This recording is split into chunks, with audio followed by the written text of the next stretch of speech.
How important do you think research is for creative writing? So that's a good question. I would say that it's absolutely important.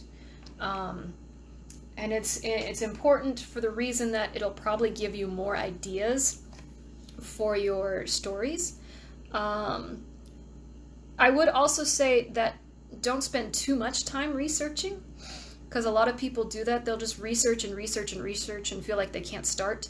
The truth is you can write the entire story and research at the same time, or even research after, and then go back and fix things. And your editor will also pick up things as well. But I would say research a little bit in the beginning, and then you're going to end up researching in the middle, and then you'll probably research after that, and your editor will research, and there'll be a lot of researching going on. But I would say that it's important because it will give you more ideas. Even if you're just researching so I'll give you an example. So for my next book, not Gods of the Sea, but the book that's coming after that, I've already written the rough draft. But for that book, what I had to do was research the 1920s Prohibition, because that's the time frame that the book takes place in. And so I spent a lot of time researching that. And it was actually fantastic research. I recommend everyone learn about the 1920s Prohibition. It'll teach you everything you need to know about, media, because even the newspapers were really manipulative back then too. And people that just get swept up in the idea of building utopia and just how it goes terribly, terribly wrong. Basically, the 1920s Prohibition in America, they wanted to make alcohol illegal.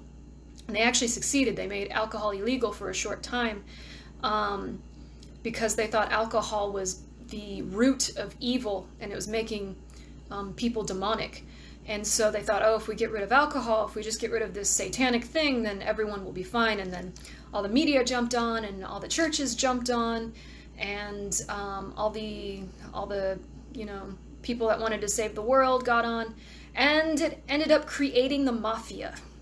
So we have the mafia now because we tried to create utopia. So it backfired really, really badly. Because they created black markets so they could sell alcohol behind the government's back, and the government didn't like that, so they poisoned alcohol, and they actually poisoned their own citizens. And it's just like this crazy story that you're like, this is fiction, and it's not.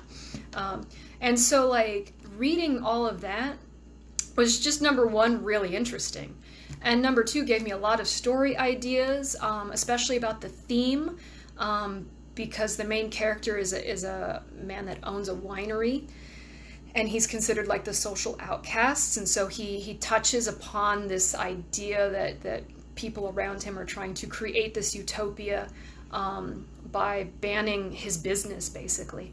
And so it gets kind of reflective and more philosophical in that sense, which is actually more of the fiction that I want to write. I really want to write more philosophical fiction.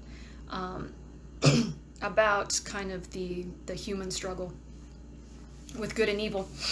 And Gods of the Sea, I didn't actually try to research for Gods of the Sea, but I was taking a theology class about morality according to the Bible. And that ended up just seeping into all of the plot points of Gods of the Sea, because Gods of the Sea is about judging good and evil. And so when I was thinking about the characters that have to judge, I had to really get into their heads. And judging good and evil, you really have to think about morality. And so it just really helped. It really helped with filling in some of the plot holes. So that was a really long answer to a really simple question, but I hope it helped.